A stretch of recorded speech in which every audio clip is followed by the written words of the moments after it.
Good morning. Good morning.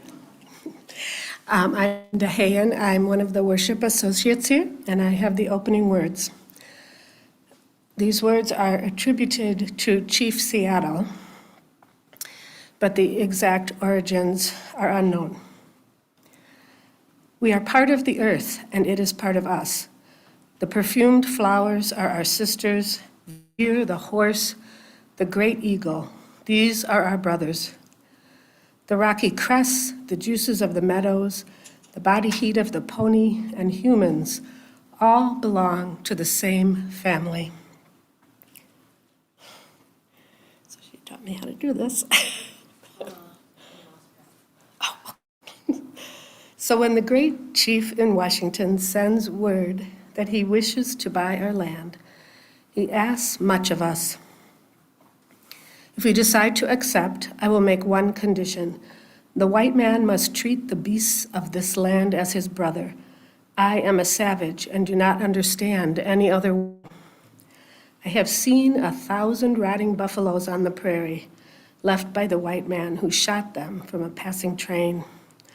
I am a savage, and I do not understand how the smoking iron horse can be more important than the buffalo that we kill only to stay alive. Humans without the beasts. If the beasts were gone, humans would die from a great loneliness of spirit. For whatever happens to the beasts soon happens to humans. All things are connected. This we know. The earth does not belong to humans. Humans belong to the earth. This we know. All things are connected, like the blood which unites one family. All things are connected. Whatever befalls the earth befalls the children of the earth. Humans did not weave the web of life. They are merely a strand in it. Whatever people do to the web, they do to themselves.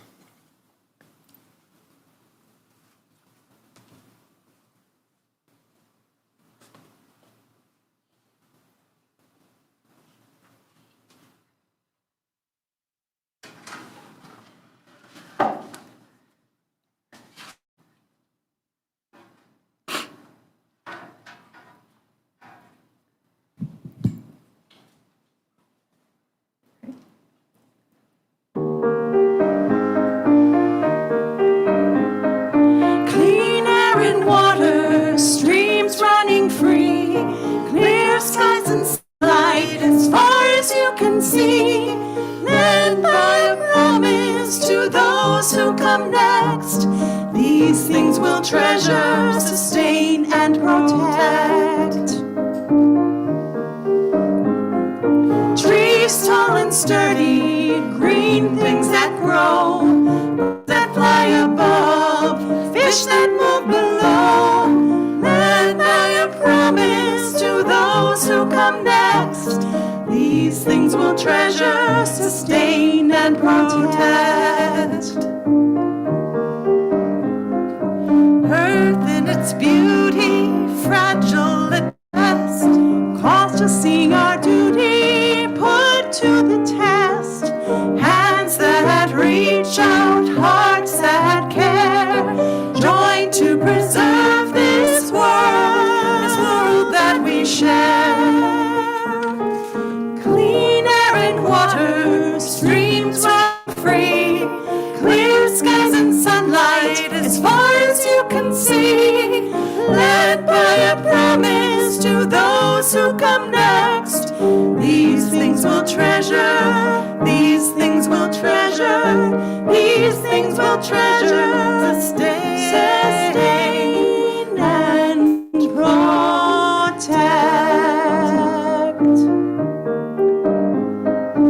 These things we'll treasure and protect.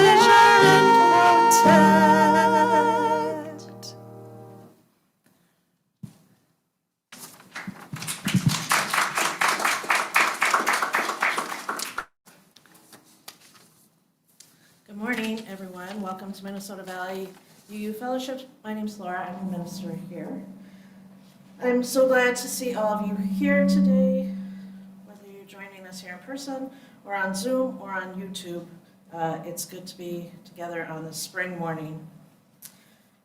We gather our work to continue our work for peace and justice and love to be the reigning virtues of the world. As such, we acknowledge that we live, work, play, and strive to love one another on lands that are the ancestral, contemporary, and spiritual home of the Dakota and Anishinaabe peoples.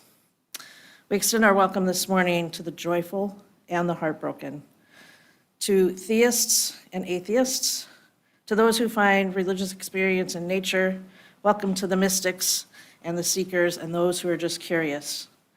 Welcome to our LGBTQ siblings and their families. We see you and affirm your identity. Welcome to all those who are searching, looking for more meaning, more service, more love. We welcome those who come in weary and worn today. May this be a space of sanctuary and rest for you. Gathered together today, we create a space of belonging, healing, acceptance, and fellowship. And I'd like to especially welcome any guests that we have here today. Thanks for taking a chance on us and taking time to join us. If you're visiting, there's a visitor form to fill out downstairs, or there's a link for one online. We continue the service by lighting our chalice this morning, and I invite you to join in the words which should be printed in the chat or up behind me. As surely as we belong to this universe, we belong together. We join here to transcend the isolated self, to reconnect, to know ourselves. Under the stars and linked with each other.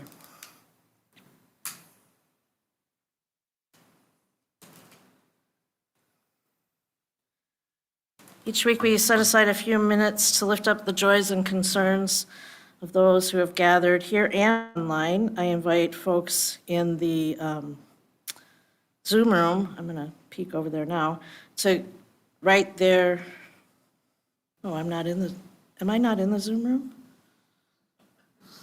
One second. I know I'm here. Hold on just a second. Usually I'm in the Zoom room too, because then they see all of you. So let me just fix that.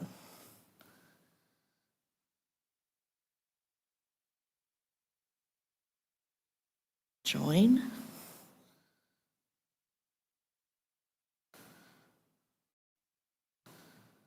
There we go.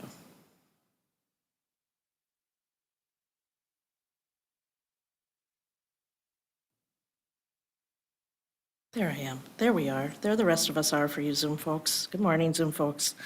Please know if you typed anything in the chat before. I can't see it because I just got here. So if you did have joys or sorrows to share, if you could please type them in the chat.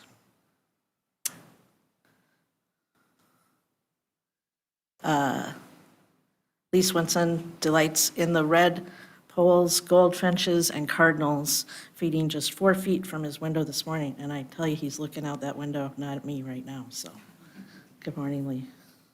I want to lift up, also, I forgot to mention that we have these stones that you can drop in the water and share on the microphone. Carla, did you want to share? I can read.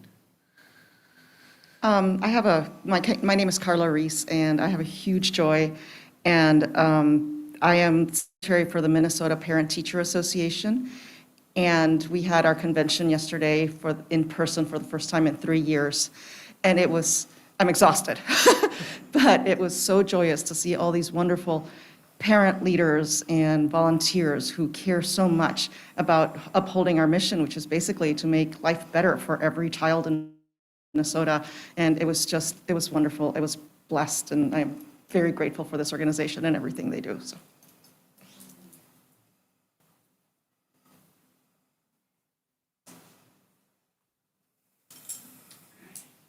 My name is Holly Bruce. I have a joy and a deep sorrow. Many of you know Melissa Rosewall. She married a son of an old friend of ours, and I'm pleased to tell you that they're having a little Polski in August. So I like that, I have that joy. I also have a very deep sorrow. Friday evening, my stepson, my husband's son, tragically passed away. And I'll tell you a little bit more about that as it goes on, but it's a deep and horrible thing to happen to our family.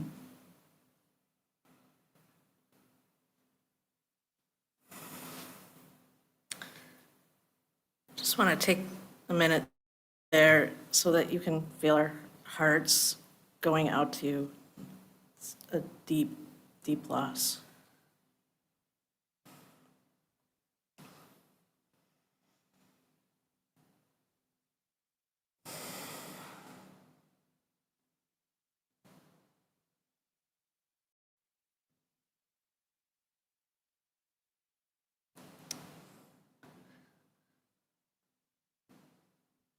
Being together and supporting each other is the core of this community, and I've assured Holly and Doug that if they need anything, that we're here for them, so. And yet we still go on with life that brings us Leslie lifting up delight of crocuses and other greenery that's springing up today. Kelly Hughes lifting up 4 people she knows have lost either a parent or friend in the last couple of days. Lots of loss going on in her circles. So we lift all of that up.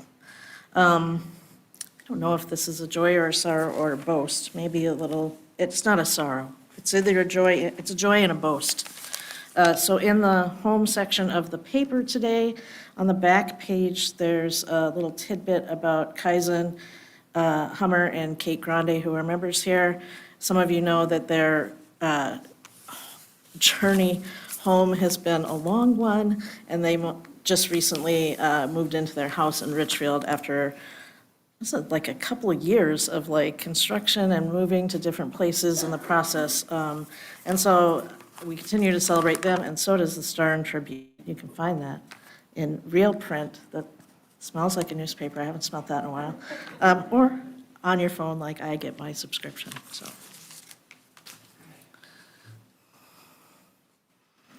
Does anyone else have anything to share this morning? Nancy's coming up.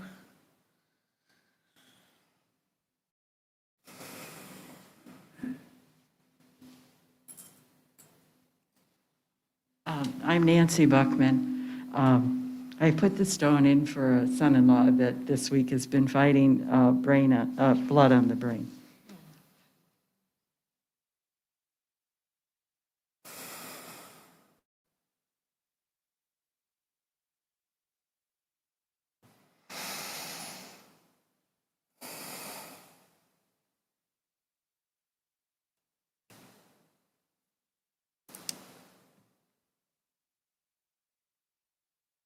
Our hearts carry gratitude, sorrow, deep pain, grief, and joy. We lift up this week our gratitude for life on this beautiful planet and our commitment to continue to learn and act in ways to be better stewards of it and better companions to all other forms of life that we share this planet with. We lift those near and far who are living under the threat of violence in any and all of its forms. May we continue to work for a world of compassion and peace in all the ways we can. We lift up those who are living with illnesses, both seen and unseen. We lift up their caregivers, loved ones, support systems. May their journeys be one of comfort and healing.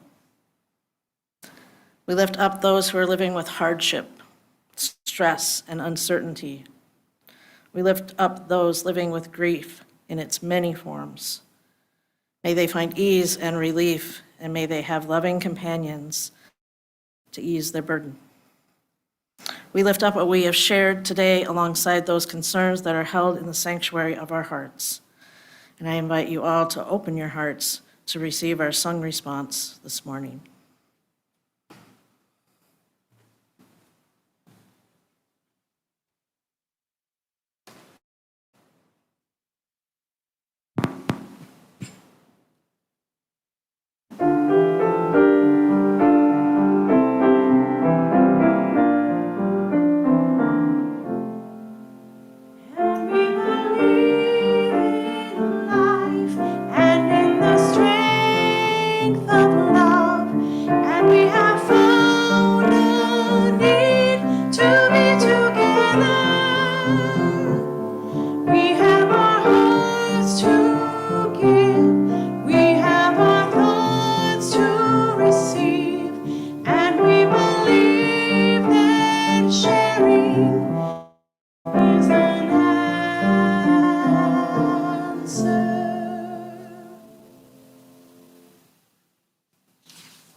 Today's our last service in April.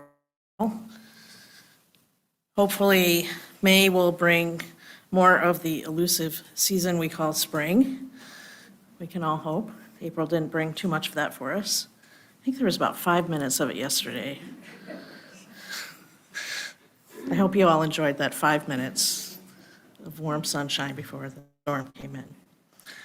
And while we can't know the weather for certain, we do know that Minnesota Valley's annual meeting is happening on May 22nd. Now, what you should know about the annual meeting this year is that it's going to be happening at 10 a.m. What time is the annual meeting happening? 10 a.m. That's right. This is a change from previous years. We'll be having this year's meeting before our usual Sunday gathering rather than after, because, drumroll, Peter Mayer will be joining us as a guest to perform a short concert of our regular scheduled Sunday programming. For those of you who are like Peter who? Peter Mayer, composer of Blue Boat Home, which we'll be singing if those of you stay for the hymn sing today. So, which is a much beloved hymn, probably the most in the UU, what do they call it, canon, right? So, members, please come for the annual meeting at 10 a.m. What time is the meeting? 10 a.m. That's right, don't be late. We'll need you there to vote on board members, approve the budget for next year, et cetera, et cetera. If you're a visitor or friend to the fellowship currently and you want to join us as a member before the annual meeting so that you can participate in all of that glorious voting and decision-making, you can email Jeannie or you can talk to me and we'll get that process started for you. And we extend our gratitude to all of our members, and we look forward to joining you May 22nd, 10 a.m. What time? 10 a.m. We're going to get this right for the annual meeting. We also have a special message from the board this morning, and so I'm going to invite Holly Bruce up here for that message.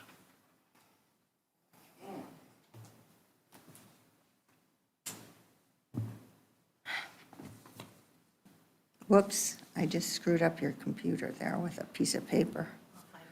Okay, my name is Holly Bruce and I serve on your board of trustees. Laura asked me to explain why I'm talking to you today, and I will, based on what happened in my life in the last 48 hours. It is because without community, tragedy is unbearable and joy is unshared. Without the people here, like Laura, who called me 3 times on Saturday to be sure we were okay and to tell us to eat our vegetables, Lark with the magic fingers and the excellent posture, Nicole with her lovely harmonies and her new lateral files, Jeannie with her amazing communication skills, her need to learn new stuff, and her lovely laugh, Maria and Gabe, who work so hard to create programs for our kids and the kids themselves, Ian and Evan with their bright hair and their confidence in becoming who they are, Emily, Ellie, Ryan, Logan with the long legs, and Sadie with the new glasses, Cora and Aria, Karen and David Olden, Karen's aesthetics and her ukulele, even though she's not crazy about my yellow bench, David, who faithfully records actually what happens at our meetings,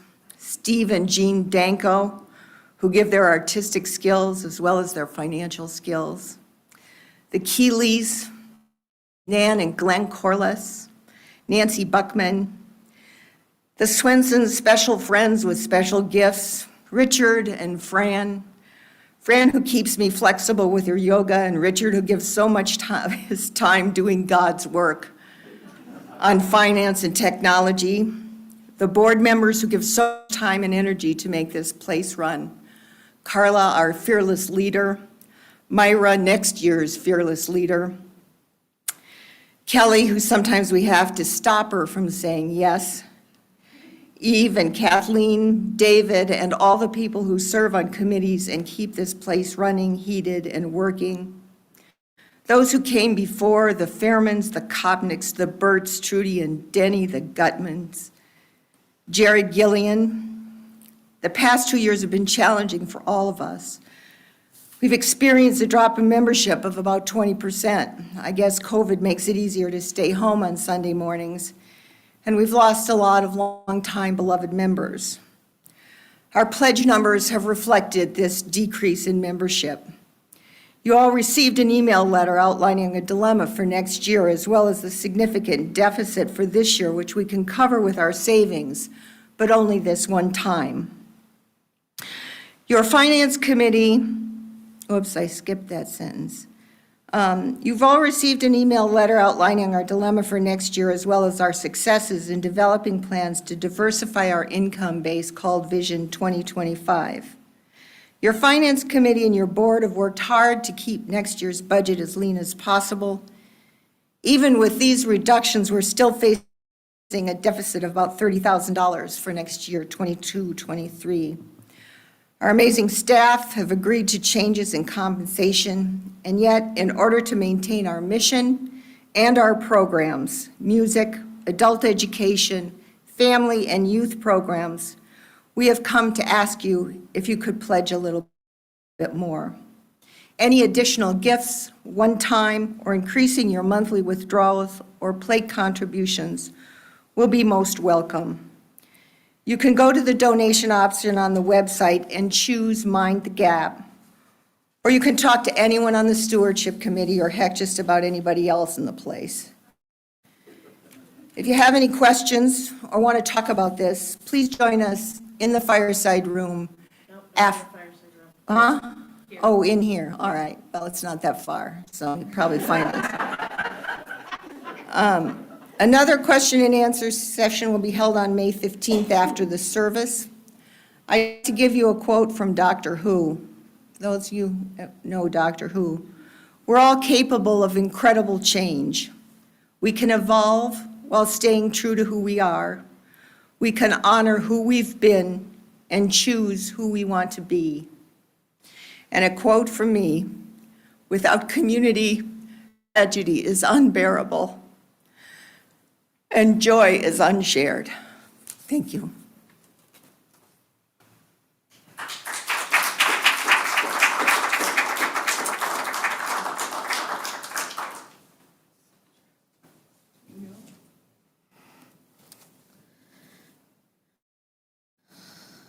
Thank you, Holly.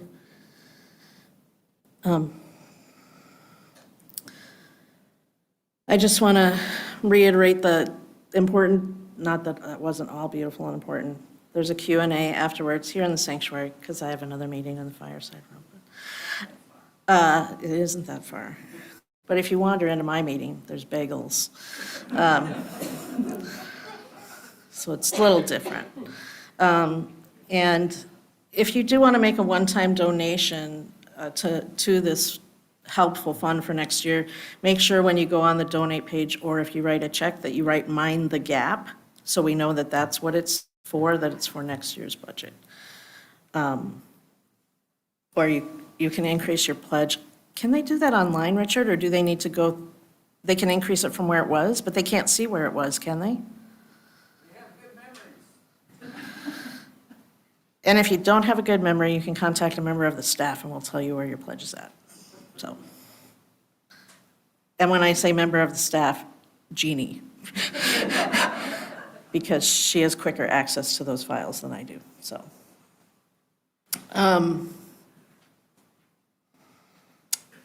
The purpose of the fellowship is to encourage all who gather here to grow more generous in spirit and action.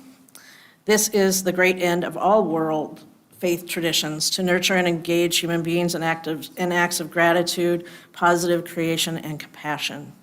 We now take an offering that allows us to exercise that all-important generosity of spirit, and offering that helps us to support this self-sustained church and its many ministries. Will the ushers please come forward that the gifts of this congregation can be most gratefully received.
So I asked Laura if I could give you an update today. It seems really minor now, but this is what I prepared, so I'll go forward with it.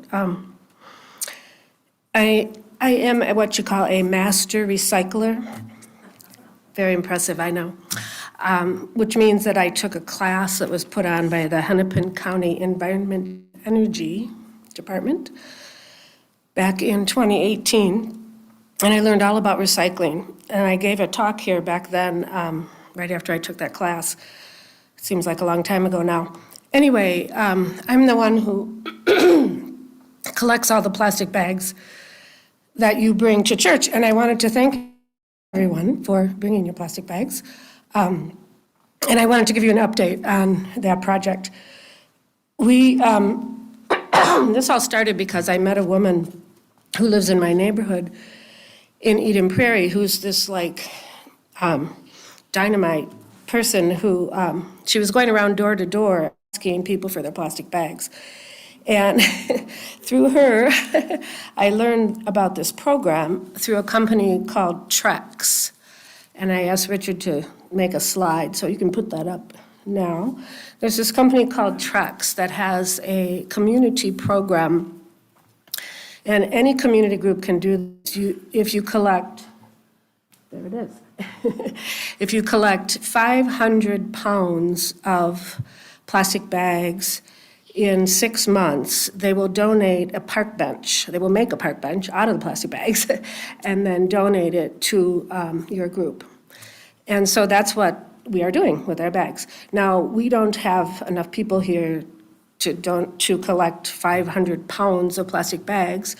I think it says on there, you have to go up, but anyway, it's like something like 42,000 plastic bags, so to make 500 pounds. But, so anyway, this person that I met, her name is Cheryl Larson, she collaborates with other organizations, and she's done this now 4 times. And actually, she does it so fast that we have to now wait because you're only allowed to do it every 6 months. But I just wanted to tell you that we have actually helped create 4 park benches with our plastic bags. And with other organizations. So yes, very good. And the reason that I like to do it here rather than bringing your plastic bags to like the grocery store or to Target is because it's my understanding that you can't always be guaranteed that those bags actually go to the companies that make products out of them. It all kind of depends on the people who work at the store and what they do with them. But these bags are for sure be made into products through this company. And I was going to tell you about each one, but we've collaborated with the DFL party, we've collaborated with the Boy Scouts, and with the Girl Scouts. Interestingly, the first bench arrived last fall, and this was donated to the City of Eden Prairie, and the City of Eden Prairie decided that the ground was too frozen to lay the cement to install the bench, and so it's currently still sitting in the City of Eden Prairie building, but it is being used by the employees and guests of that building. And another bench is here and will soon be installed at Starring Lake Park in Eden Prairie. And we are not sure whether the other 2 benches will be. But anyway, I did want to tell you about this program because, well, first of all, she, as I said, Cheryl, is collecting them so fast that she would like to have other groups sponsor a bench so that she can do it more often than every 6 months. And so if anyone has the energy or space to collect all these bags, and there's a certain way they have to be packed, and then there's, of course, very strict guidelines about the plastic, and I'm going to get into that in a minute. You can contact me or tell me, and I will put you in contact with Cheryl, and she is very willing to train people in how to do all this. Also, there's a separate program for schools. So any of you that have children in school, or you have a Girl Scout or a Boy Scout, it's a really good project for a Eagle Award or a first class, or I think they call it Gold Award now, in the Girl Scouts. And anyway, the school project is really cool. It's a competition between schools, and they set it up where, the kids at school collect all the bags, and then they compete within schools. And anyway, it's all explained on this company's website, this Trex, T-R-E-X. Okay, so I did wanted to tell you, I don't know how much time I have, a couple of guidelines for the plastic bags. Most importantly, never, ever, ever put plastic bags in your curbside recycling. Part of the class that I took was a tour of the DEMCOM, which is where most of the recycling goes from this area of the Twin Cities. And the plastic bags, or any kind of thin plastic wrap, anything like that, clogs up the machines because it all goes on conveyor belts, and they have these big machines that process it. And they have to shut down the machines every day for like an hour or two, every single day, because so many people put plastic bags in their recycling. And not only that, but plastic bags are just like floating around in the air. So that's like the worst thing you could do, is put plastic bags in your regular recycling. That's why they have them to be collected at grocery stores and things, because they need to go directly to the companies like Trex that make products out of them. And I've noticed this with the bags that we have here. Can you put that slide back up, Richard? The one that says what can be recycled. It has to be, and it sounds so, it has to be able to be stretched. Like if you put your thumbs on it and you stretch it, that's the plastic that can be recycled. You cannot recycle cellophane, anything that can't be stretched. Don't put in there. And it also has to be clean, and it has to be dry. So here's a whole bunch of examples of plastic that you can put in there, but please don't put anything else in there. Now, bubble wrap is acceptable, but I know one thing that I use a lot of is those plastic envelopes that you mail things in, or you receive them, like from Amazon Prime. If they're all plastic, they're bubble wrap, they can go in there, but you should cut the labels off, because the paper and the sticky on those labels also gets cut up, and it ruins the process. So, and if it's paper on the outside and plastic on the inside, that doesn't work. You can't do two different types of materials in one recycling process, so. Yes, you should cut the Ziploc off the top of Ziploc bags. Yes, thank you for reminding me of that. Yeah, that's another thing. Ziploc bags are fine, but that hard plastic in the zip part doesn't work. Okay, so those are kind of the main things I wanted to say, because I do some of this, but Cheryl amazingly goes through every single plastic bag and makes sure that it's the right kind of plastic, and it's a lot of work. So, and a couple more tips I wanted to just tell you about recycling. Those triangle numbers on there are meaningless, just ignore those. Put any kind of hard plastic in your recycle, but it has to be clean and dry, like water bottles, plastic jars. Takeout containers are fine, those little things you get berries in, but just make sure they're clean and dry. Big problem is people leave food residue on plastic, and then, somebody has to clean that off. Are we supposed to leave the tops up the milk cartons? Yes. What about black? I know, Jean has asked me that several times. Yes, you can put black plastic in. Yeah. Okay, and then there's a couple questions that I also get is about compostable products and biodegradable products. Just because a product says it's biodegradable or it's made from plants does not mean that it's compostable. And there's a company called the Biodegradable Products Institute, BPI, that officially certifies products that really are compostable. So if you're wondering if something is compostable, look at this little logo from the Biodegradable Products Institute.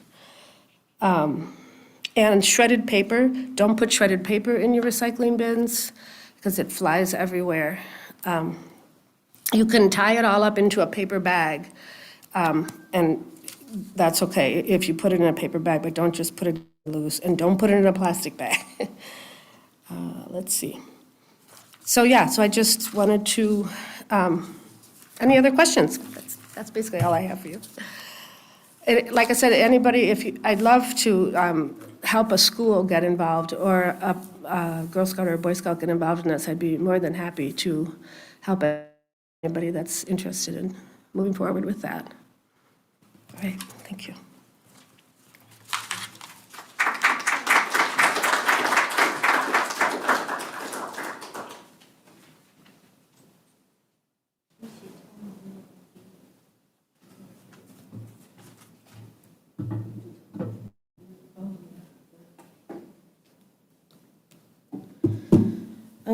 I wanted to mention before I get going here too, that Bloomington is starting a new curbside composting program for houses, and you can, those of you that live in Bloomington can register for that and get a compost bin at your dwelling if you live in a house. We're gonna get a bin for Minnesota Valley. Jeannie was just talking with the city and filling that out last week, but we're not residential. We're a business, so we can't participate in the program that way. However, we own the house next door. So we're going to go ahead and get it in, and then staff will just bring it over there every week instead of putting it on our curb, problem solved. And we'll use that for composting the little bits of things that we have here, and also apartment dwellers that live in the city, like myself, if you want to make an easy stop and bring your compost here on Sundays or whenever you're driving by, you can do that too. Things need to be either in a paper bag or they need to be in one of those compost bags, but make sure they have the BPI symbol on them. And that's what I have to say about that. In her book, Women and Nature, feminist philosopher and poet Susan Griffin writes, "I know I am made from this earth, as my mother's hands were made from this earth, as her dreams were made from this earth and this paper, these hands, this tongue speaking. All that I know speaks to me through this earth, and I long to tell you, you who are earth too, and listen as we speak to each other of what we know. The light is in us."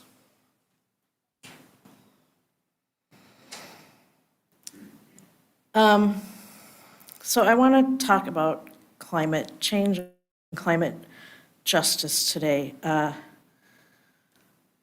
lot of the challenges that are before us in this age can feel very overwhelming. Racism feels overwhelming, war and violence feel overwhelming, and climate change and climate justice fall in that category too, that it just feels overwhelming. These challenges seem so large and so unsurmountable that we can often feel doomed or defeated. And though we have tasks to engage in addressing these challenges, recycling, composting, we can be overcome by the sense that what we're doing is either not enough or it's so small compared to the problem that it doesn't even matter. These are thoughts that we often have, and they do have worth. But they often serve to disconnect us from the true nature of our relationship to our challenges, to this very life that we are a part of. For ours is often a life of division and disconnection. In order to affect real change, we need not only address the problems that have been created, but we need to address the underlying relationships that we have with this life that have been damaged. So I want to talk to you today about our relationship with the planet. If we're to name our primary relationship to this planet, honestly, as people who reside in suburban United States, one of the top words that comes up is consumers. Our primary function on the planet is to consume. What do we consume? Well, water is the most used substance on the planet, which makes sense, right? It serves as a central primary function to the lives of us and all other plants and animals on the planet. Do you know what the second most used substance on the planet is? Anybody want to take a guess? Concrete. Concrete, right? I was surprised when I read that. Now, it's not that concrete isn't extremely functional, right? Obviously, it's the second most used substance on the planet. But it says a lot about our relationship to the planet that our second most used substance on Earth is literally meant to strip ingredients from the Earth and then repurpose them and pave and build all over said Earth. And I'm not saying that it's bad that we have roads and schools and hospitals and grocery stores and this building and paths to walk in the park. I'm just saying that it's very indicative of what our relationship with the Earth has become. We are consumers. And to be fair, we've always been consumers, right? That has to be a part of who we are. We need water and food and shelter and clothing to survive on the planet, so we have to be consumers of the resources that this Earth offers us. This is for all life on the planet. So in our relationship with the planet, the problem is that we don't give back to the degree that we consume. We do plant trees and restore wetlands and prairies, and we implement conservation practices. We do our best to protect endangered species. We do our best to reduce, reuse, recycle, and compost, right? So we do have that give and take relationship with the planet, but it's pretty safe to say that we've always taken more than we give. Over time, as our civilization advanced, so did our demands of resources. And it is our overcompensation of resources that have led us to a time of not only increased climate change, but really a climate crisis concerning the well-being of our own species on this planet, alongside that of many other plant and animal species. By the way, I just want to add, it's one of my irks. When people say we're destroying the planet, I don't think that's a fair phrase, because I guarantee the planet will survive. It always has and it always does. Whether or not our survival is what we want it to be and the survival of other species, that remains to be unseen. But we're in we've got a huge problem, right? And a huge problem doesn't even do justice what's going on. I mean, we're talking about global warming, we're talking about glaciers that are melting, rising sea levels, increased unpredictable weather, as we've seen lately, threaten to coastal living in the near future, mass species extinction, increased poverty and hunger on a global scale, shifts in all life as we know it. And there is plenty of science for you all to read about this, and I know that you are good and reasonable and fact-based people, and you have all read and heard podcasts and know the science. So what I want to do now is I want to talk about 4 of the biggest things that we can do, and one of them in particular.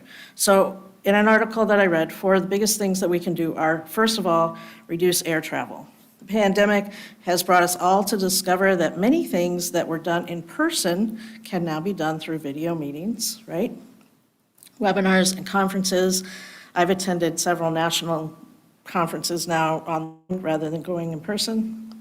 And while we still may use air travel for personal use to visit family and friends, we're able to greatly reduce our carbon footprint by moving a lot of our business gatherings to online formats.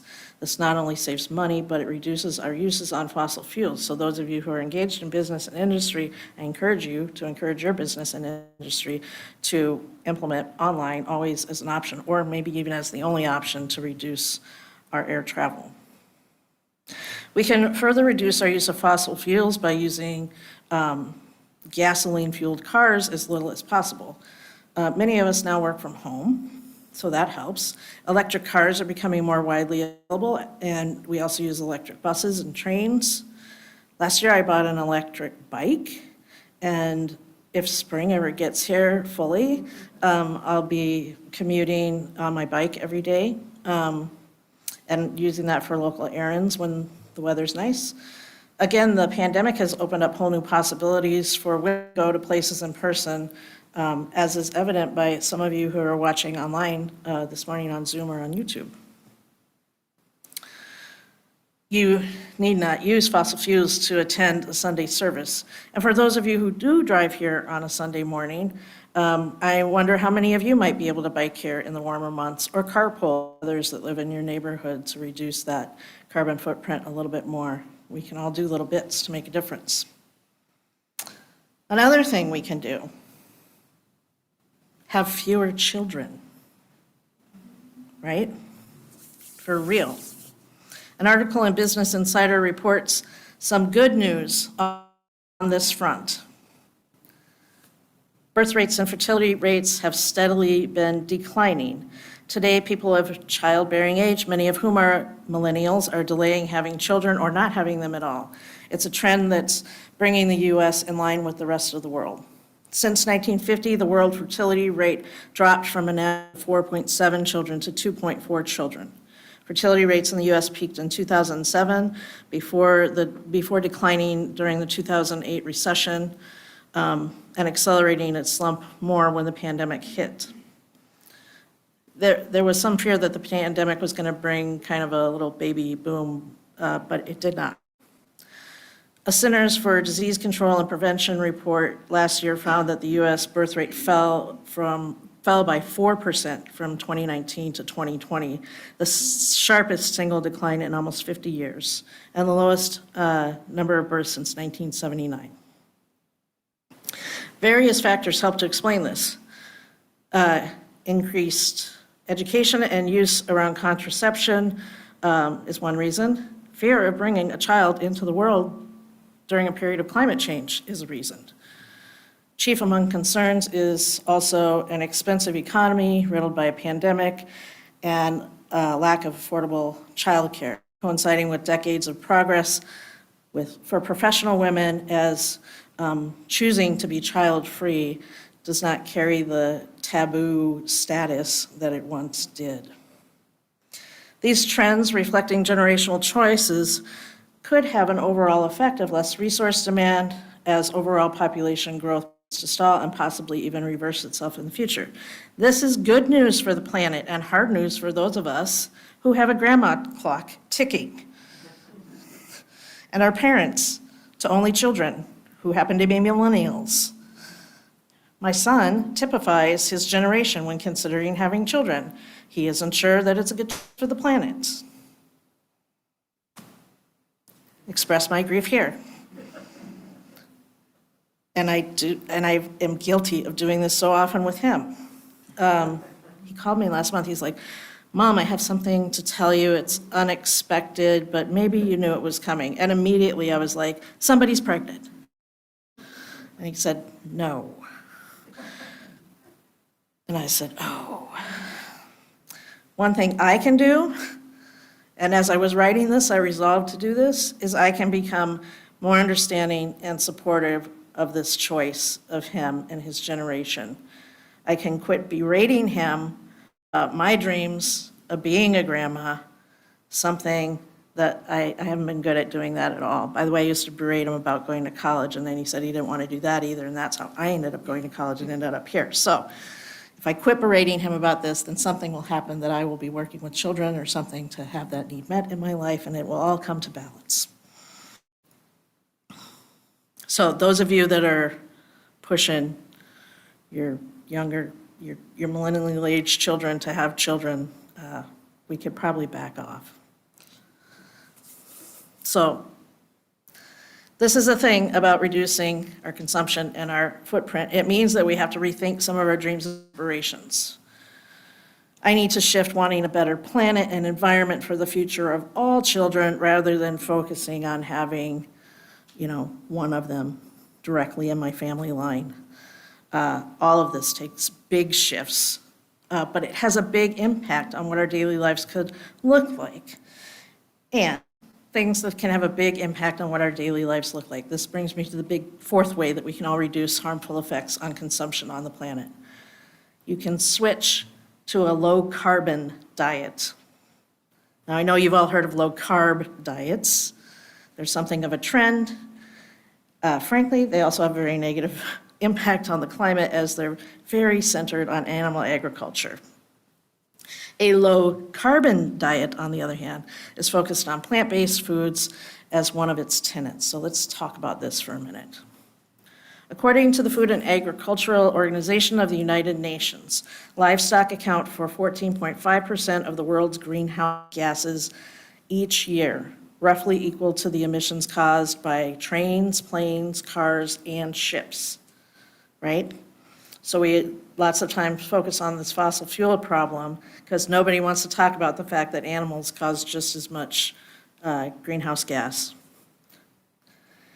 In 2019, a study published in Science magazine found that we get 18% of our calories and 37% of our protein from animal products, but livestock takes up 83% of our farmland and generates almost 60% of food emissions of the greenhouse gases. So beef is responsible for far more greenhouse gases than other animal products, and that's followed by lamb, farmed crustaceans, cheese, and pork.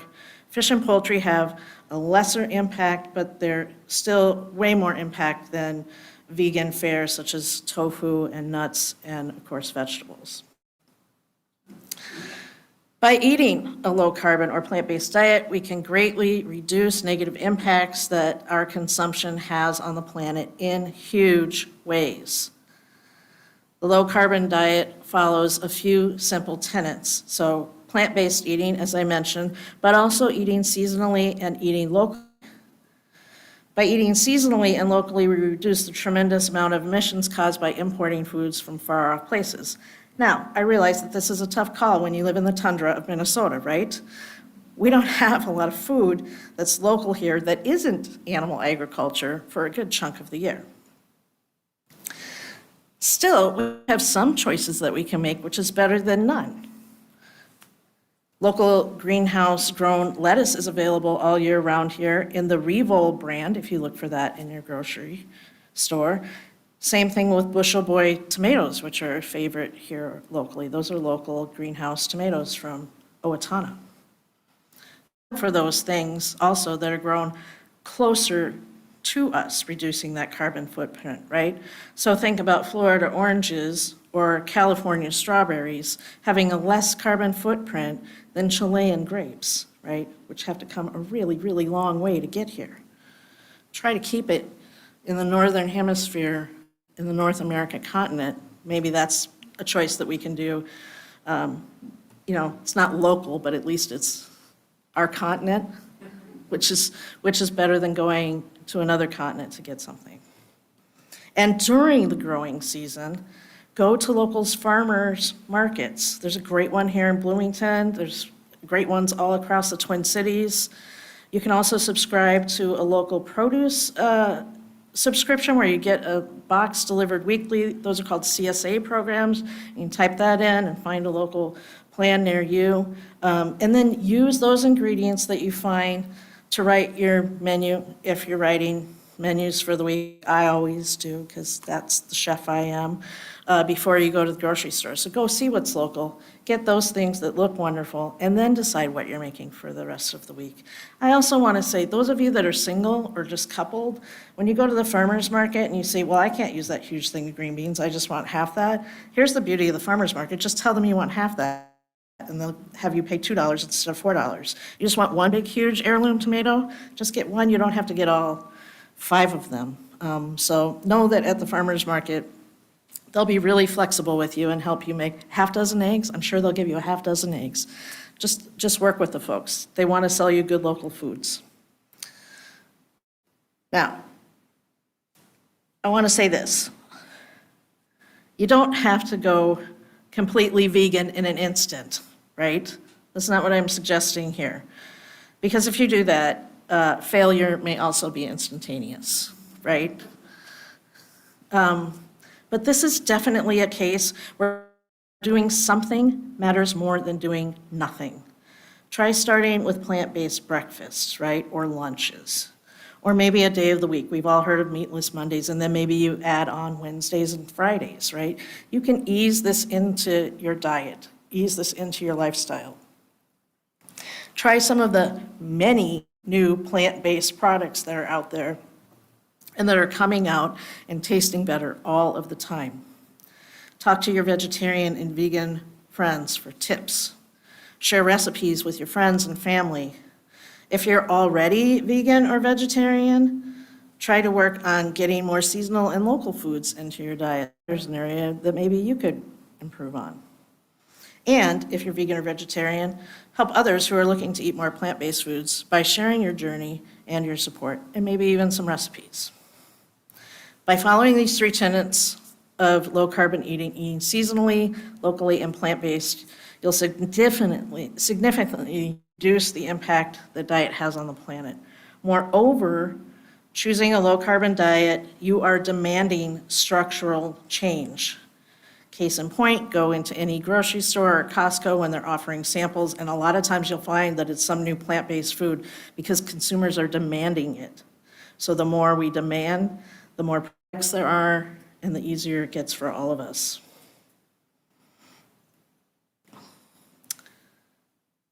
We must continue to show all food producers that there's a demand for more environmentally foods and methods of production. So support them where you can. And we can do this as a community as well. Those in charge of food procurement or preparation for gatherings here at the fellowship can model low-carbon eating at our events and gatherings, right?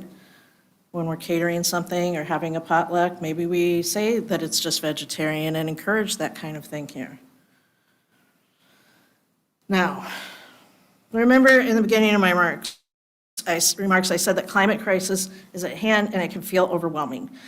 The American Psychological Association has even coined a term for feelings of loss, helplessness, and frustration in people who experience the response to this catastrophe. It's called eco-anxiety, and it is a real thing. But engaging in these actions and shifts can help to ease that anxiety. If you remember to think about your relationship to the planet when you engage with them. It's not just enough to eat a bean and veggie burrito or buy an electric car. You need to change that relationship. You need to think about our relationships with the planet. This is, I'm talking about on a spiritual level here. And I think here, you just need to go back in time, like far back, far, far, far back. Past the tech age, the industrial age, beyond the age of enlightenment, which I know some of us get stuck at, go past the enlightenment, past the colonizing age of discovery, back to even the establishment of the big religions.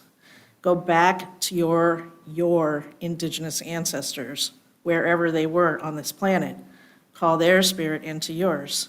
Because though they too had a relationship of consumption with the planet, that was not their only relationship. Their relationship with the planet was sacred. They understood the relationship with every other thing on a much deeper and visceral level than our developed and advanced selves think. Think of that reading that Linda shared with us this morning. We see it in Native American thinking, right? In their relationship to the earth. We all had that relationship too, those of us that aren't Native, if we go far enough back to our Celt or Viking or whatever part of the world our folks came from. To be alive for them was to be in sacred relationship with rain and the sun, with all of the plants and all of the other animals. It was a relationship of reverence. So in order to make the changes needed to stop the damage we're doing, we need not only change our way of doing things with the planet, but I think we need to change our way of being in relationship with the planet, how we feel about the planet, and with the rest of life on this earth. And we need to do that for so long as we are blessed to be here. We must return to knowing all life is sacred, to holding this planet and our relationship to her as sacred. That is our call. I want to close this morning with a prayer that was written for the United Nations Environmental Program, Environmental Sabbath or Earth Rest Day. We join with the earth and with each other to bring new life to the land, to restore the water, to refresh the air. We join with the earth and with each other to celebrate the seas, to rejoice in the sunlight, to sing the song of the stars. We rejoin with the earth and with each other to recreate the human community, to promote justice and peace, to remember our children. We join with the earth and with each other. We join together as many and diverse expressions of one living mystery for the healing of the earth and the renewal of all life. Blessed be and amen.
Thanks, Nicole, for sharing your multiple voices and production with us. Will you all please join me for the words for extinguishing our chalice? We extinguish this flame, but not the light of truth, the warmth of community, or the fire of commitment. These we carry in our hearts until we are together again.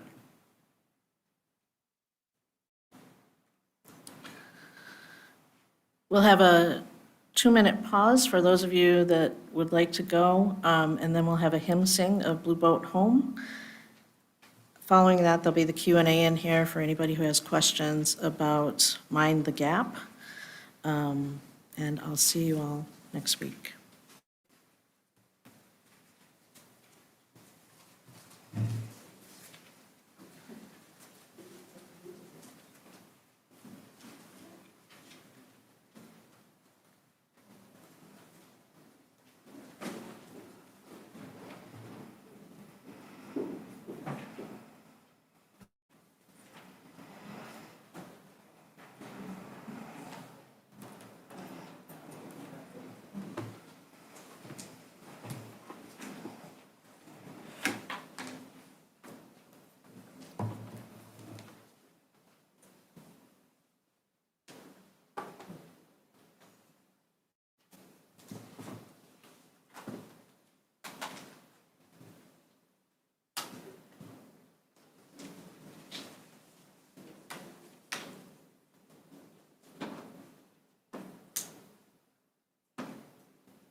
mountain.